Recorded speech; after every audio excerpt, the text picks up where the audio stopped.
Il existe globalement 3 types de sondes que vous allez utiliser avec des indications différentes qui ont des fréquences et des objectifs différents. La première, c'est la sonde linéaire, elle permet d'examiner les organes superficiels. Elle donne une image rectangulaire avec des lignes qui sont parallèles les unes aux autres.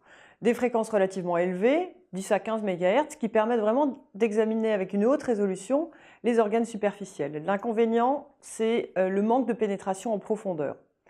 Donc l'utilisation, ça va être pour les tissus superficiels, les tissus mous, les vaisseaux, les muscles, la thyroïde, les tendons, etc.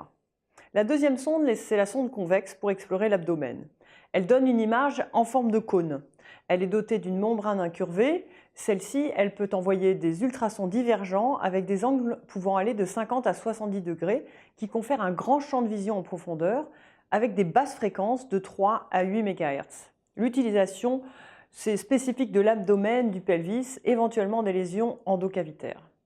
Enfin, vous avez la sonde sectorielle pour cœur-poumon-cerveau. La divergence des lignes d'exploration, elle permet d'explorer un secteur de cercle. Elle a une étroite zone de contact avec la peau qui lui permet par exemple de passer entre les côtes. L'inconvénient, c'est la mauvaise résolution spatiale en surface. Son utilisation, c'est très orienté vers le cœur, le poumon, le Doppler transcranien et les fontanelles.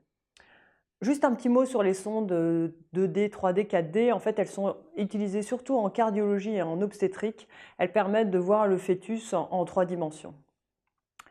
Aujourd'hui, les sondes, elles sont multifréquences avec des cristaux qui sont stimulés avec des fréquences variables.